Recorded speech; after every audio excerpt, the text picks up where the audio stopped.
Começamos hoje mais uma série, uma nova série, Dilemas da Vida, que vai seguir até o final de novembro.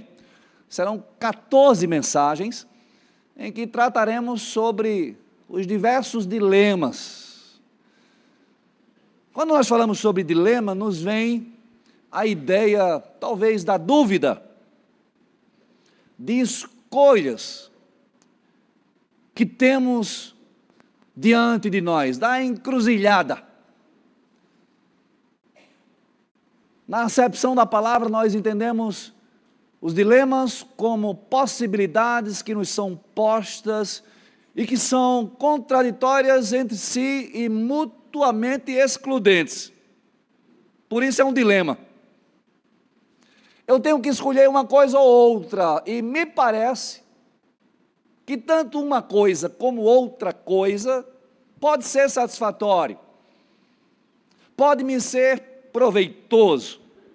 Por isso nós precisamos recorrer à palavra de Deus, para que nas encruzilhadas da vida ou nos dilemas da vida, decidamos corretamente, conforme a vontade do Senhor, que entendamos é boa, agradável, é perfeita.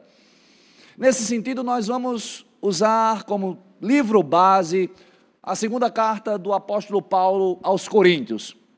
Teremos, portanto, nesses 3 meses, um estudo sistemático, a partir do tema Dilemas da Vida, em cada um dos capítulos da segunda carta de Paulo aos Coríntios.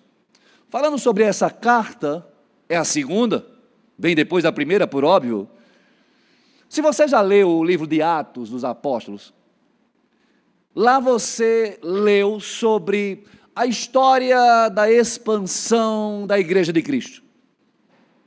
O livro de Atos é, pois, um livro histórico do Novo Testamento, que vai narrar, vai registrar como a igreja foi instalada, a igreja de Jesus, a igreja cristã, com a vinda do Espírito Santo, como a igreja passa a atuar, cumprindo a missão designada pelo Senhor, cumprindo a profecia, por assim dizer. A profecia que está lá em Atos 1:8, quando Jesus diz: permaneçam em Jerusalém, pois será dado a vocês o Espírito Santo, e por meio do Espírito Santo, vocês serão minhas testemunhas, receberão poder para testemunhar, para agir, para cumprir a missão, em Jerusalém, Judeia, Samaria e até os confins da terra. Isso acontece, nós vamos ver essa narrativa, essa promessa ou essa profecia se cumprindo, e vamos ver também que, paralelamente ao derramar do Espírito ao início da igreja, a perseguição se intensifica. Maior atuação da igreja, maior perseguição. O evangelho era pregado mais e mais, os discípulos eram perseguidos, muitos mortos, tão somente por pregar o evangelho, a exemplo de Estevão. É certo que essa perseguição tirou a igreja de Cristo do seu status quo, daquele lugar cômodo e confortável que nos é a nossa cidade, a nossa casa. Alguns vão dizer, e eu concordo, que não fosse a perseguição, os judeus, os cristãos, os novos convertidos a Cristo, teriam permanecido em Jerusalém, é definito. Foi a perseguição que os incomodou, foi a perseguição que fez com que eles saíssem mundo afora, nas regiões vizinhas, e saindo, pregaram o evangelho, a exemplo de Paulo. Chegamos naquele que escreveu a segunda carta, sendo usado por Deus. Vamos ler, ainda no livro de Atos, sobre as viagens missionárias de Paulo, a primeira, a segunda e talvez a terceira. Há um contrassenso se houve ou não essa terceira, mas as viagens missionárias, as andadas de Paulo, a pregação, as plantações de igrejas, não apenas Paulo, mas outros tantos, que junto com Paulo, outros tantos, que junto a outros grupos saíram pregando o evangelho, cumprindo o que fora profetizado por Jesus. Serão minhas testemunhas, não apenas em Jerusalém, mas também na região próxima à Judeia, na Samaria e até os confins da terra. Esse é o campo missionário da Igreja de Cristo. E nós vamos ler no livro de Atos, especialmente a partir do capítulo 14, 15, como Paulo, especialmente, ele foi perseguido, ele foi expulso das cidades, ele foi agredido, ele foi acusado injustamente, até pelos seus irmãos, pelos próprios judeus, saindo de cidade em cidade, cumprindo a missão, sem não antes ter essa perspectiva e esse entendimento de que as tribulações e os sofrimentos o acompanhariam por toda a vida. Isso não é só para Paulo, queridos. É certo que a intensidade das tribulações difere entre nós, são diferentes na vida de cada um de nós. Mas a realidade é que a nossa vida cristã, ela é repleta de percalços, de problemas, de tribulações.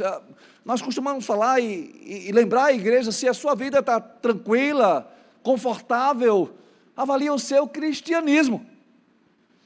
Porque à medida que atuamos, que pregamos, que nos posicionamos, tão somente o posicionamento como cristão, aonde quer que seja, no trabalho, na família, importa em crítica, ao mínimo. No mínimo, a crítica, a censura, chegando à perseguição ou até ameaças de morte. Senão nós, aqui no Brasil, que vivemos essa liberdade religiosa constitucionalmente protegida, mas em outros tantos países que bem sabemos como a igreja tem sido perseguida. Então essa carta, a segunda carta do apóstolo, ela é escrita sob essas circunstâncias. Paulo, que fora preterido pelo próprio povo de Corinto. A primeira carta traz essa problemática daquela igreja. Uma igreja carnal, uma igreja vaidosa, uma igreja, mas com seus problemas. A carta de Paulo aos Coríntios não é para os coríntios como um todo, é para os cristãos de Corinto, a igreja de Cristo, a cidade viva em Corinto. E um dos temas na primeira carta é sobre a predileção daqueles vaidosos coríntios a um apóstolo, ou melhor dizendo, um discípulo, um evangelista chamado Apolo. Não temos muitas informações sobre Apolo, mas é certo que Apolo talvez tivesse uma oratória mais eloquente, mais admirável do que Paulo, e estava sendo preferido pela sua pregação, pela sua comunicação. Isso não acontece nos tempos de hoje, apenas nos tempos de Paulo.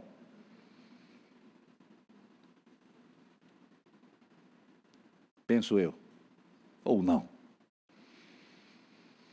Eu sempre que falo sobre isso me recordo quando, aqui em Campinas não acontece isso, lá em João Pessoa, toda vez que tem problema eu jogo para João Pessoa.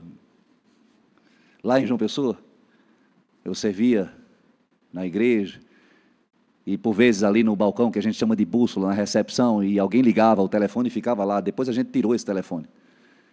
E sempre tocava, 10, 15 minutos antes do culto, o telefone não parava.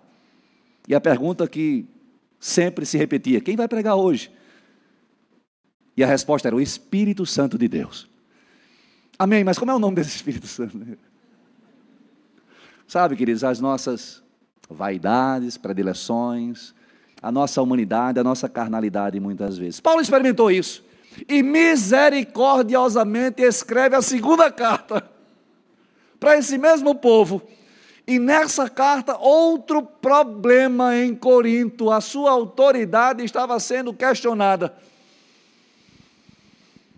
Outros ditos apóstolos se apresentando, outros ditos preletores, pregadores do evangelho, pregando qualquer evangelho que não o bíblico, e sendo atraentes para aquele povo, e Paulo entende a necessidade de mais uma vez exortar, de mais uma vez instruir, de mais uma vez tratar com aquele povo, por graça e misericórdia, por amor à igreja do Senhor. Essa é a circunstância da segunda carta, sobre a qual nós nos debruçaremos durante essas 14 mensagens. Mas vamos ao texto. Vamos ao texto, 2 Coríntios,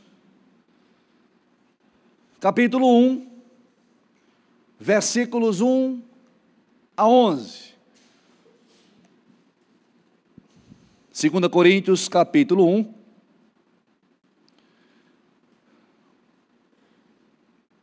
verso 1 a 11. E hoje nós trataremos sobre sofrimento. Diversos serão os temas, diversos serão os dilemas que aqui falaremos, que refletiremos à luz da palavra de Deus.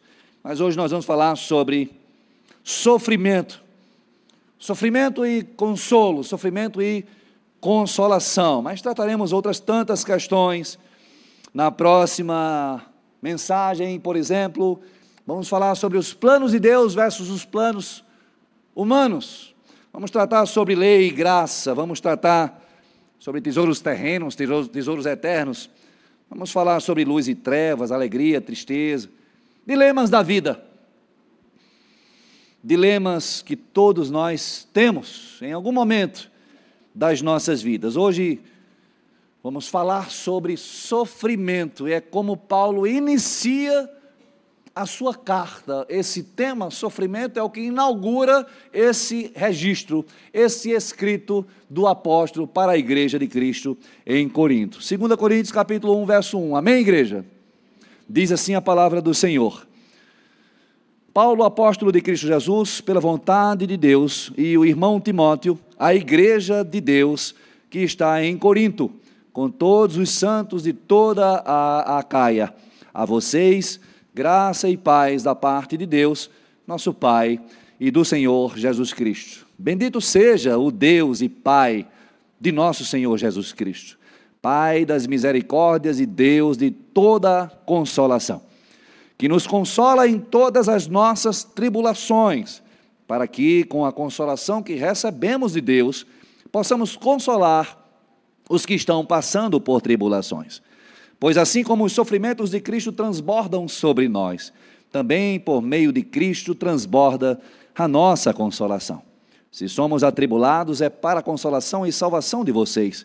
Se somos consolados, é para a consolação de vocês, a qual lhes dá paciência para suportarem os mesmos sofrimentos que nós estamos padecendo. E a nossa esperança em relação a vocês está firme, porque sabemos que, da mesma forma como vocês participam dos nossos sofrimentos, participam também da nossa consolação. Irmãos, não queremos que vocês desconheçam as tribulações que sofremos na província da Ásia, as quais foram muito além da nossa capacidade de suportar, ao ponto de perdermos a esperança da própria vida. De fato, já tínhamos sobre nós a sentença de morte, para que não confiássemos em nós mesmos, mas em Deus, que ressuscita os mortos. Ele nos livrou e continuará nos livrando de tal perigo de morte. Nele temos colocado a nossa esperança de que continuará a livrar-nos, enquanto vocês nos ajudam com as suas orações. Assim, muitos darão graças por nossa causa, pelo favor a nós concedido em resposta às orações de muitos. Louvado seja o nosso Deus por sua palavra. E o primeiro aspecto, queridos, que eu queria aqui refletir com vocês e pontuar nessa primeira mensagem da série, essa série que nos conduzirá a entendermos os dilemas, sobretudo como resolvermos os dilemas da vida, é falarmos sobre o sofrimento. Anote, primeiro ponto, nessa perspectiva do sofrimento como um dilema, do sofrimento como um problema, do sofrimento como algo que nos atinge, que nos aflige. Anote, registre. Ponto 1 da nossa mensagem. O sofrimento é provocado pelo nosso pecado. Todo e qualquer sofrimento é provocado pelo nosso pecado. É algo que nós estamos aqui relembrando, porque somos ensinados à luz da palavra sobre esta verdade, mas por vezes nós nos distraímos quanto a isso, nos esquecemos do que a Bíblia nos ensina. E aí vamos aqui, a partir desse ponto, refletir um pouco mais sobre a teologia do sofrimento. Pastor, e tem teologia do sofrimento? Tem teologia para tudo. O que é a teologia do sofrimento? É como eu devo compreender o sofrimento à luz da palavra de Deus. É o que o Senhor me ensina acerca do sofrimento, é a teologia do sofrimento. E eu preciso, portanto, discernir sobre esse tema à luz da palavra, assim como qualquer outro tema na minha vida. Qualquer outro aspecto, eu preciso recorrer à palavra e ter a devida e correta teologia. O devido e correto ensino, instrução do Senhor acerca dos meus dilemas, acerca dos meus problemas, acerca das minhas dúvidas. Então, nessa perspectiva, o primeiro aspecto que nós precisamos lembrar é que o sofrimento ele é universal. A todos alcança. Nós já falamos sobre isso aqui, estamos lembrando. Homens, mulheres, crianças, idosos, pobres, ricos, orientais, ocidentais, todos, em alguma medida, de alguma forma, são atingidos por tribulações. São afetados por adversidades.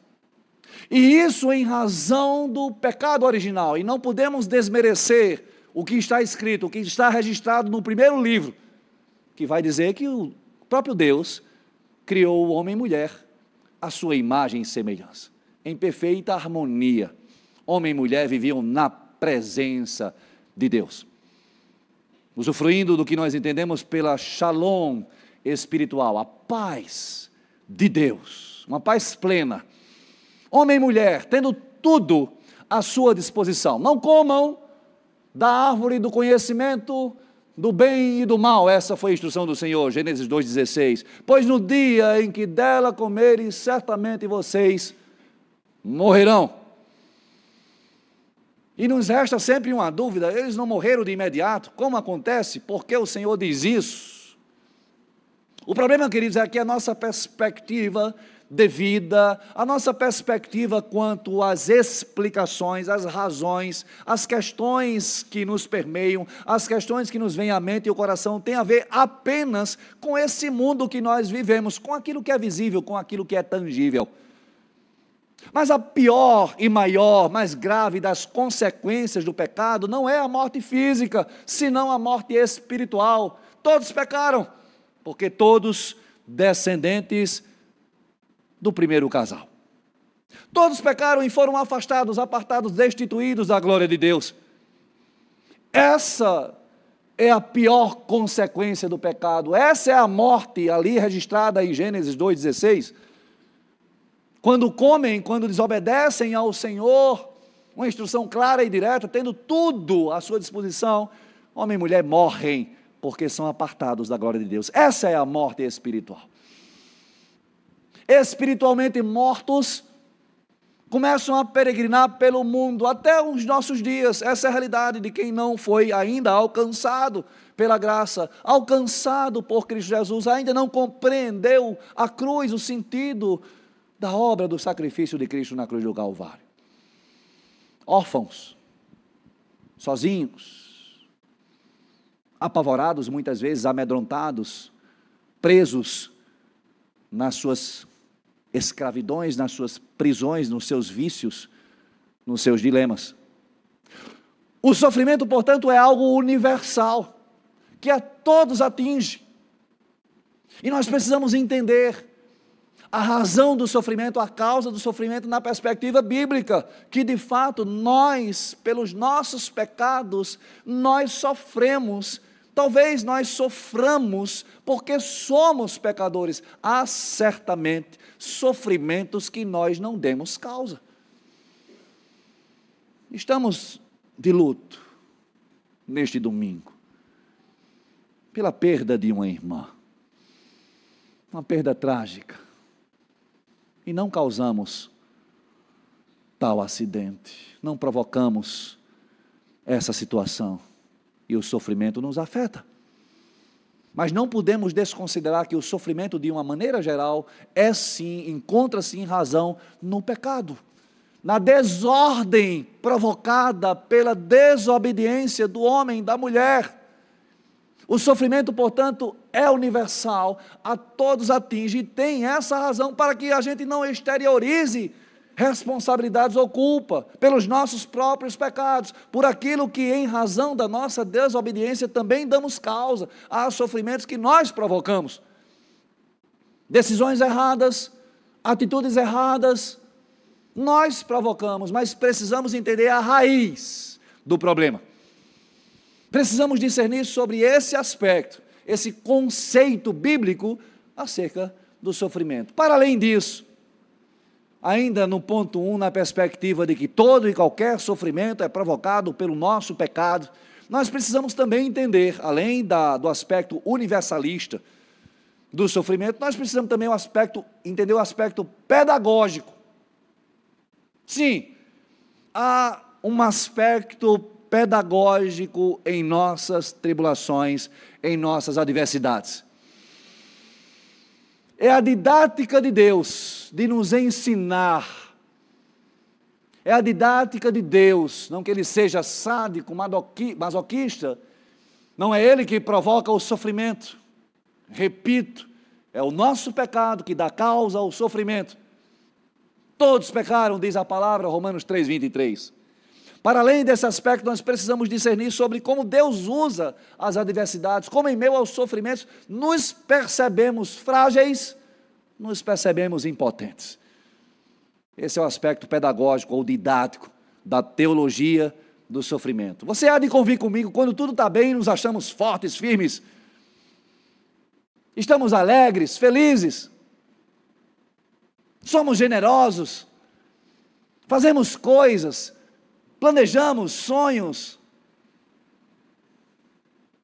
Por outro lado, quando estamos mal, quando algum mal nos aflige, a angústia vem, a tristeza profunda nos abate, a depressão toma conta do nosso ser. Não conseguimos nem pensar, quiçá planejar. Não temos perspectiva de futuro, não temos ânimo nem para trabalhar, talvez nem para viver. O sofrimento nos coloca em nosso devido lugar. Como pecadores miseráveis, em meio às dores, às tribulações, aos sofrimentos, nós somos relembrados. Quem somos nós? Quem somos nós? Limitados, frágeis.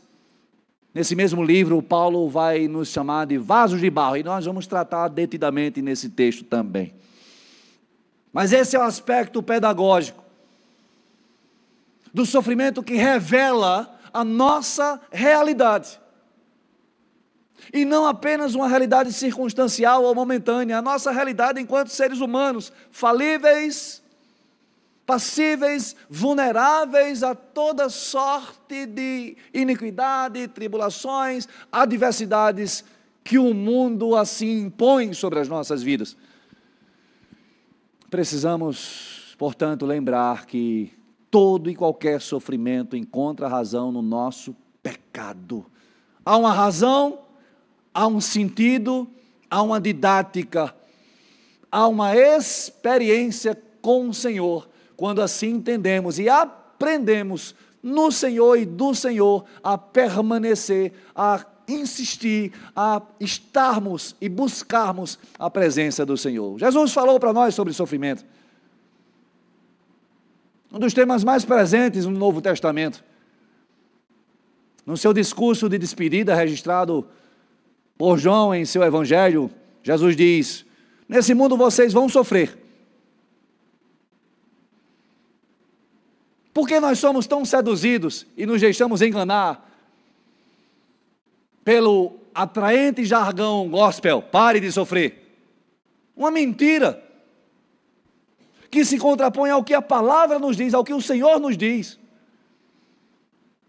Por que queremos omitir as nossas fragilidades, esconder as nossas dores? Se o próprio Jesus, o Deus que se fez homem, o Deus que se fez carne, a palavra que habitou em meio aos homens, chorou, sofreu, transpareceu, manifestou as suas dores, falou-nos sobre sofrimento, tendo sofrido na sua própria pele. Vocês vão sofrer, essa é a realidade humana. Não esconda, não fuja dessa realidade. A segunda parte. A primeira notícia é a notícia da realidade. Vivemos essa tensão, em meio aos dilemas há uma tensão entre a realidade e a expectativa, né? A realidade atual e a expectativa futura. Contudo, porém, todavia, tende bom ânimo, tenham bom ânimo, a despeito dos sofrimentos, não que cessarão ou encerrarão, mas tenham bom ânimo, pois eu venci o mundo. Essa é a nossa fé, essa é a nossa certeza, queridos. Jesus não promete o fim do sofrimento, portanto, o pare de sofrer é uma mentira que nós não podemos nos deixar enganar. Ele nos fala sobre essa realidade. Tantas são as nossas tribulações: saúde, finanças, relações, casamento, filhos. Tantas são as tribulações que nos afligem. Morte, dor, violência à nossa volta. Tantas são as tribulações. É a realidade humana, é a realidade de um mundo que jaz em trevas. Mas Jesus também afirma, ele não fica apenas no sofrimento. Ele não fala apenas sobre dor. Ele não aponta apenas para a nossa realidade momentânea. Ele diz, contudo, tende bom ânimo, pois eu venci tudo isso. Tetelestai, está consumado, e ele fala sobre estas coisas antes mesmo de ser crucificado. Porque veio em missão e cumpriu essa missão. Tende bom ânimo, tende bom ânimo, tende bom ânimo. Não olhe para as circunstâncias. Tende bom ânimo, eu venci o mundo, toda essa realidade, ora vivida, todo esse sofrimento, ora experimentado, vai passar, tem prazo para se encerrar. Amém, igreja? Eu venci o mundo, não tente você vencer, você quebrará a cara. Quem assim afirmou foi o Deus do universo, aquele que tudo criou pela sua ordem, aquele que permanece sendo soberano sobre todas as coisas. Não tente você, não confie em si mesmo. Você quebrará a cara, você se frustrará, você ficará exaurido, exausto, cansado, emocional, física e mentalmente. Olhe para Jesus, e eu vou para o segundo ponto. Se você assim percebe uma realidade de sofrimento, se você não tem escondido ou fugido dessa realidade, se você tem sido inquietado ou acordado em meio às noites, ou até durante plena luz do sol, em meio às angústias, dilemas, problemas, olhe para Jesus, aquele que afirmou, tende bom ânimo, eu venci o mundo. E aí nessa perspectiva, vamos para o segundo ponto, quando o texto vai dizer, pois assim, verso 5, assim como os sofrimentos de Cristo transbordam sobre nós, também por meio de Cristo, transborda a nossa consolação. Se somos atribulados é para a consolação e salvação de vocês, se somos consolados é para a consolação de vocês, a qual lhes dá paciência. Ah, Jesus. Para suportarem os mesmos sofrimentos que nós estamos padecendo.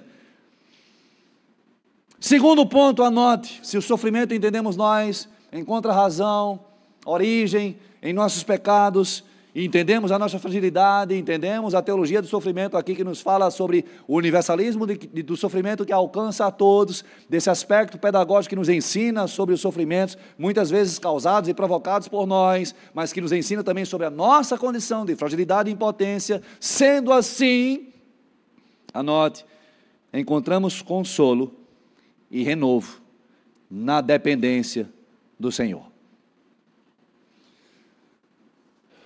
Esse é o segundo ponto, encontramos consolo e renovo na dependência. Essa palavra faz toda a diferença.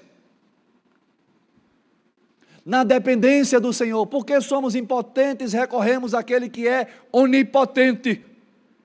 Porque somos fracos, encontramos consolo naquele que é soberano. Porque somos falíveis, encontramos consolo naquele que é eterno. Porque somos criatura, encontramos consolo naquele que é Criador. Dependência total, e pela dependência nos é oferecido o consolo do Senhor. Diz a palavra que o Deus e Pai de nosso Senhor Jesus Cristo, eu estou no verso 3, Pai das misericórdias e Deus de toda a consolação, que nos consola em todas as nossas tribulações. Em todas as nossas tribulações. Mas há uma barreira que se impõe, há um problema a resolver. A nossa arrogância, a nossa prepotência, que impede que nós nos lancemos nos braços do Senhor. É quando eu me acho bom, eu me acho forte, eu vou resolver, eu vou dar conta,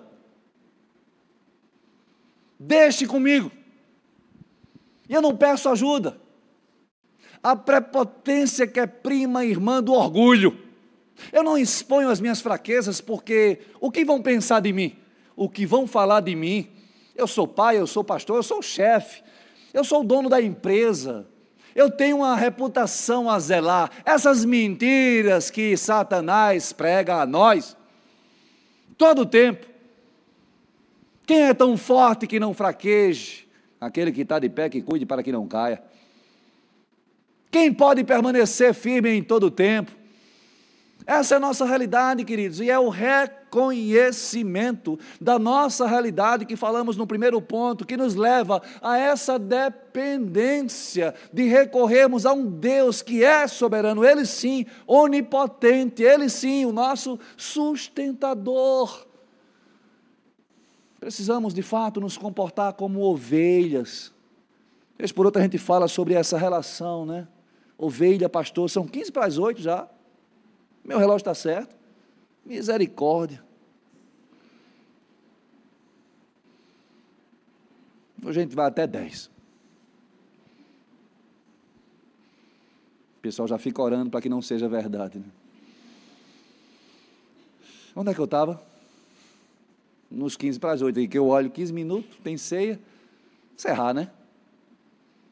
Captou? Não, vou encerrar não. Eu estou no segundo ponto ainda, né? Qual é o segundo ponto? A cabeça hoje está meio avoado. Hein? Ei, não, peraí, para eu poder escutar bem de vocês. Qual é o segundo ponto?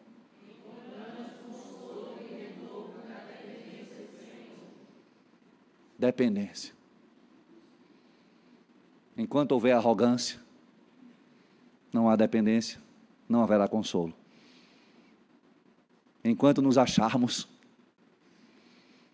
não haverá dependência, não haverá confiança naquele que é soberano, senão confiança em nós mesmos.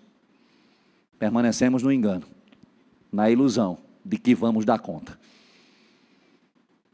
E o nosso coração nos engana e nos conduz nesse caminho de ilusão, cujo fim, eu digo a você, é a frustração.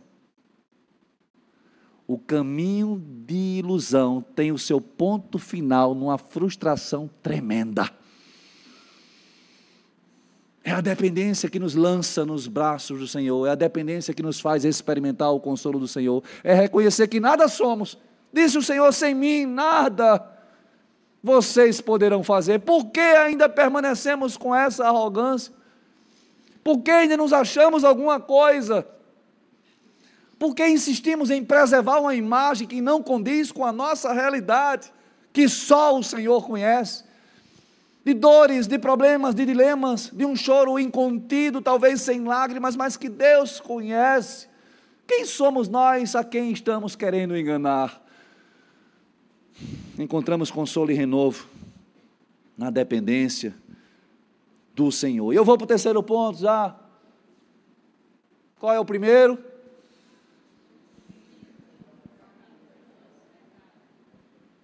Vi nada. Diga assim: o sofrimento é provocado pelo meu pecado. O sofrimento é provocado pelo pecado humano. Diga isso. A gente precisa lembrar e guardar isso no coração. Segundo aspecto, qual é?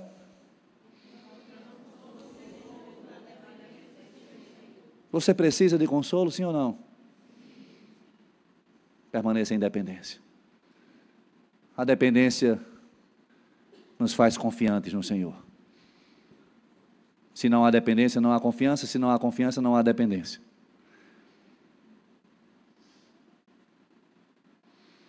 Mais dependentes, mais confiantes.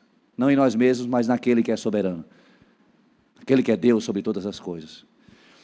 E eu continuo e já parto para o fim, o verso 8 diz, irmãos, o 7 ainda. E a nossa esperança, não, o 8 mesmo. Me ajuda aí. 8, lê aí para mim, 8. Não, vamos. Ritmo, 8.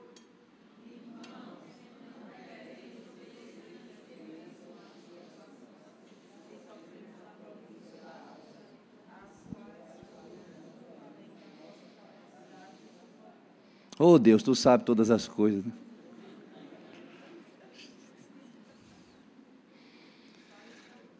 Tribulações que sofremos na província da Ásia, as quais foram muito além. Olha que coisa, olha o que Paulo diz. Paulo não é um super-herói. A palavra diz algo misterioso para nós, que Paulo teria sido arrebatado, foi arrebatado ao terceiro céu, não sabemos exatamente o que é isso, mas Paulo teve uma audiência especial com Deus. Do Senhor recebeu uma instrução especial para ser um plantador de igreja, alguém que preparou líderes e outros pastores, mas entende as suas fragilidades, a despeito de ter experienciado essa presença, essa instrução, esse conhecimento especial, ele não se arroga disso, da sua posição, dos seus feitos, porque entende que tudo foi Deus fazendo, foi Deus agindo por meio de Paulo. Não se apresenta como um super-homem, um super-herói, alguém diferente, não. Ele vai dizer que essas tribulações foram muito além, está escrito, verso 8, da nossa capacidade de suportar, ao ponto de perder a esperança da própria vida. Sabe, uma realidade que a todos nós atinge. Aquele dia que nós não temos ânimo para continuar, e ficamos nesse dilema entre o desistir e o resistir. Eu sei que eu preciso resistir, mas como? Não tenho forças, as minhas forças se esvaíram, eu não tenho um ânimo. Como? Eu preciso muitas vezes, em certos momentos, ser carregado. Como resistir, como prevalecer, como continuar caminhando nesse deserto em que eu só vejo sol, terra, inóspito, terreno infértil. Parece que tudo que eu tenho feito é em vão, parece que nada prospera, nada traz resultados, nada alcança aquilo que eu pretendo, as promessas que o Senhor me fez. Eu não sei, meu irmão, se isso é o seu sentimento, mas por vezes é o meu.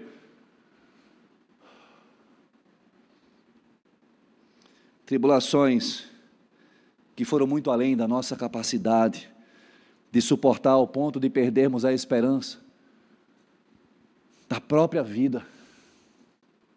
E eu queria, cheio de tempo, nós vamos ler todo o livro, mas eu queria ler aqui, fazer um parênteses, de um registro de Paulo que é confrontador e constrangedor para nós. Está lá no capítulo 11.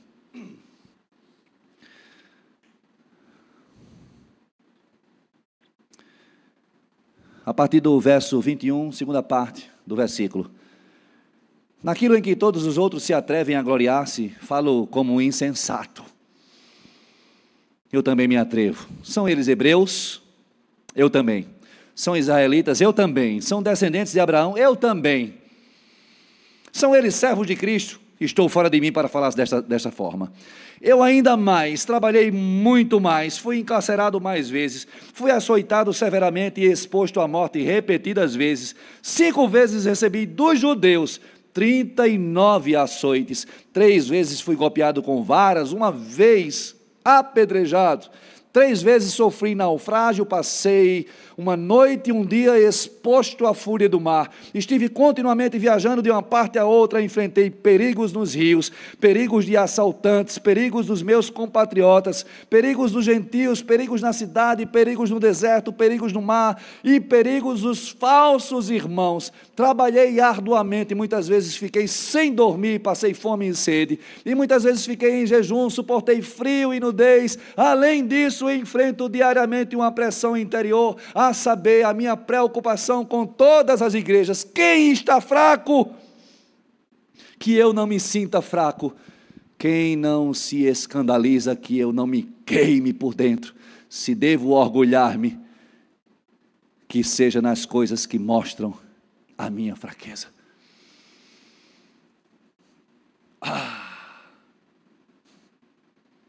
Nos orgulhamos de tantas coisas vãs, outras coisas boas. Nos orgulhamos dos filhos, das conquistas, do carro novo que compramos, da casa nova, da casa bonita, do emprego, do trabalho, da empresa, das vitórias, dos títulos, da posição, do nome, da família. E Paulo diz: se devo me orgulhar, que seja nas coisas que demonstram as minhas fraquezas. Há uma mensagem subliminar por trás dessa afirmação de Paulo. Porque a compreensão das coisas que demonstram as minhas fraquezas, a compreensão da minha fraqueza, me aproxima de Deus, me conecta com Deus, me faz um instrumento poderoso de Deus. Por isso ele afirma, quando eu sou fraco, pela percepção das suas fraquezas, o poder de Deus se aperfeiçoa em mim. Sabe, queridos, essa é a experiência que todo e qualquer cristão deve buscar, deve experimentar. Não vivemos mais conforme o mundo em nossos orgulhos, a partir das nossas conquistas, dos nossos feitos, das nossas realizações, não.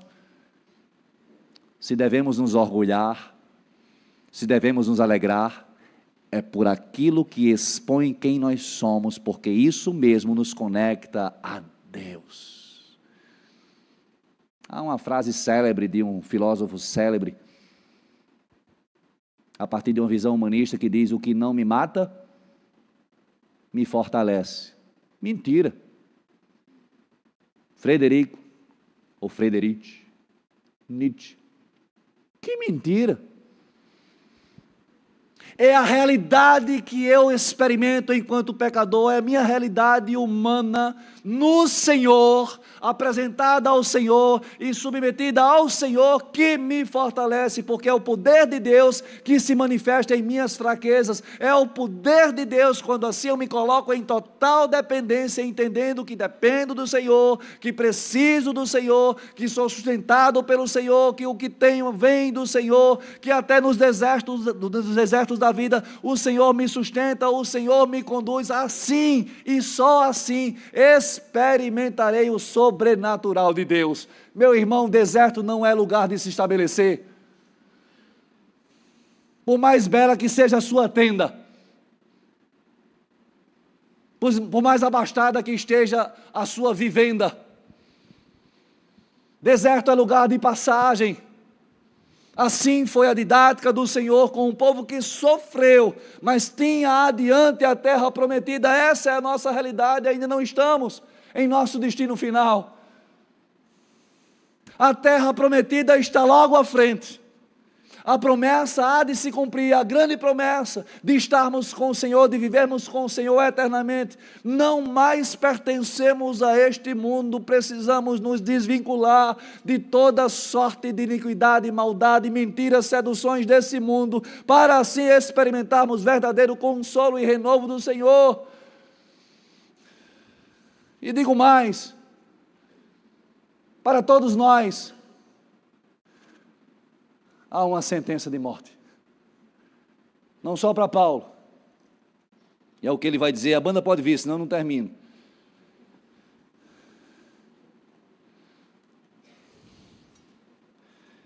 de fato já tínhamos sobre nós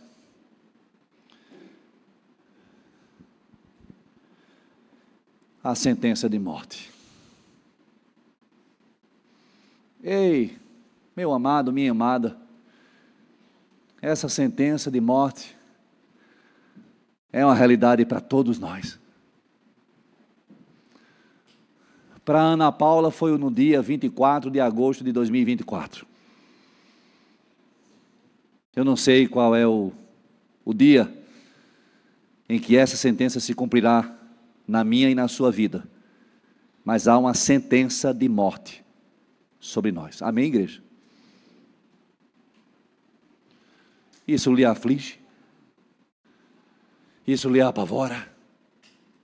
Isso lhe assusta? O assunto morte é um assunto evitado.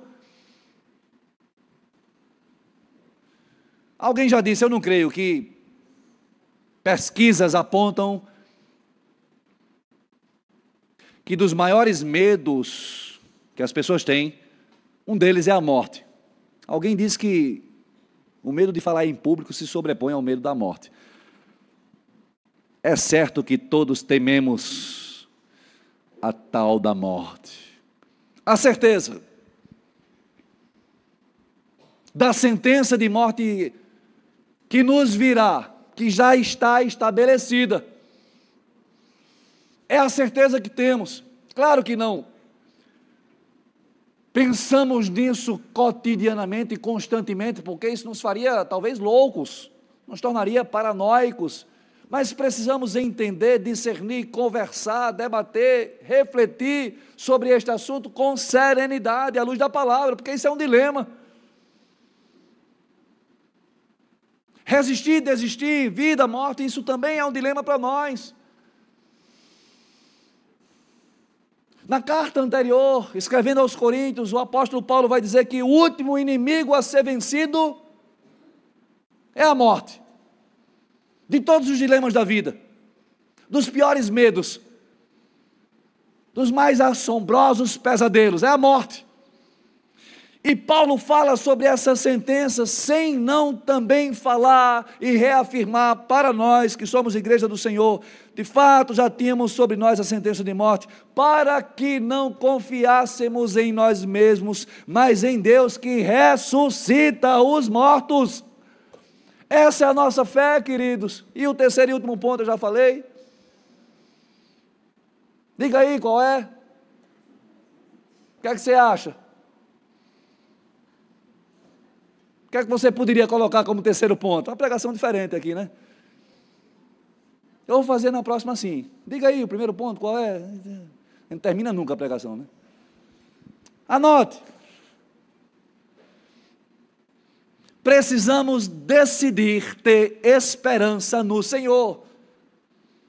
Parece óbvio, né? Mas em meio às encruzilhadas, aos dilemas da vida, essa é uma decisão que precisa ser tomada. Precisamos decidir ter esperança no Senhor. Muitas vezes inconscientemente não decidimos de tal maneira.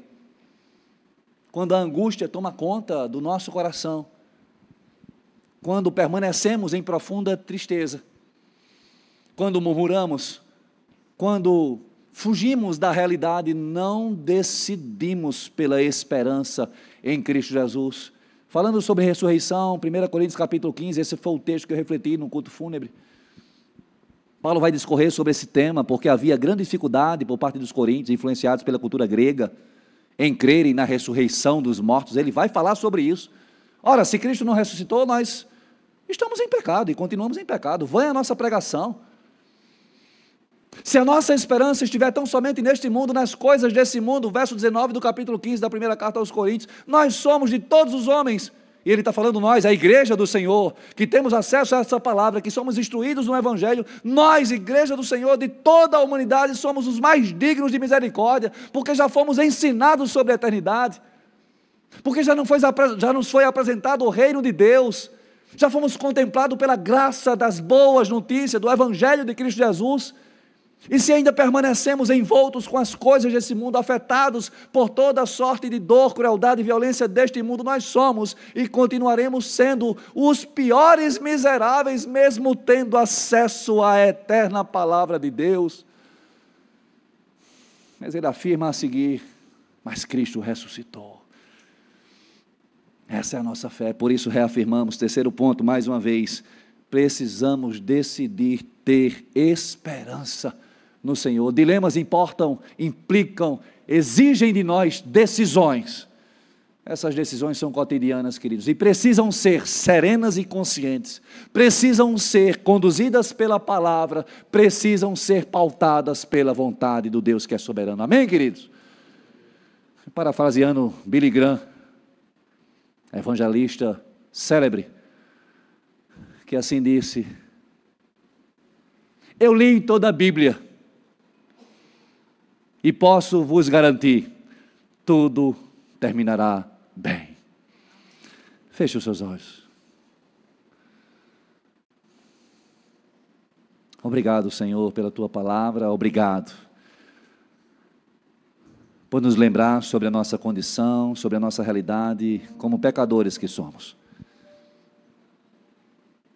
Sobre a razão, a origem dos sofrimentos que nos afetam, que batem à nossa porta, que alcançam a nossa casa, os nossos filhos, os nossos pais, a nossa família, a nossa igreja. Tem misericórdia de nós, Senhor, e vem com o teu consolo, mas nos faz mais e mais dependentes de Ti, quebranta o nosso coração e tira qualquer orgulho, qualquer traço de arrogância, vaidade, que nos silencia, que nos faz omissos, muitas vezes levianos, quando queremos mostrar que tudo está bem, quando na verdade não está. Ó Deus, Tu bem nos conhece, cada um que aqui está, as nossas dores, as nossas lutas, as nossas aflições e inquietações. Tu nos conhece desde o acordar até o dia, até o momento em que vamos à cama, buscando descanso e por vezes não encontramos. Tu nos acompanha até quando estamos, Senhor, distraídos, até quando estamos, Senhor, distantes, talvez negligenciando a Tua presença. O Teu amor nos sustém. E queremos, Senhor, ser aperfeiçoados nesse amor. Queremos, ó Deus, viver em independência como filhos que recorrem ao Pai e no braço do Pai, nos braços, no colo do Pai encontram consolo, encontram renovo. São orientados, instruídos, ensinados. Queremos, Senhor, ser filhos obedientes, fiéis a Ti, para que assim possamos encontrar o devido consolo em meio às nossas aflições. Ajuda-nos, socorre-nos, ampara-nos, ó Deus, vem sobre nós. Vinde a mim, todos os que estão cansados, pois o meu jugo é suave, o meu fardo é leve, e eu vos darei descanso, descanso para a alma. Dá-nos, Senhor, desse descanso verdadeiro e real. Dá-nos, Senhor, desse descanso. Por toda a vida, Senhor, queremos nos lançar em Teus braços. Queremos, Pai, firmar as nossas vidas e a nossa fé na esperança que há naquele que vive e reina, o Senhor e Salvador das nossas vidas, Jesus Cristo. Vem, ó Deus, ajuda-nos, ensina-nos fortalece-nos, livra-nos de todo mal, sobretudo do mal que há em nós, dos maus pensamentos, maus sentimentos, das más atitudes, dos maus procedimentos. Livra-nos, Senhor, de tudo o que nos impede de estarmos em Ti, confiarmos em Ti, consagrarmos a Ti as nossas vidas. Ajuda-nos nas encruzilhadas, nas dúvidas, nos dilemas. Ajuda-nos a bem decidir. Faz-nos, Senhor, permanecer, prevalecer, prosseguir, perseverar. Renova-nos o ânimo, o vigor. Faz o que só Tu és capaz.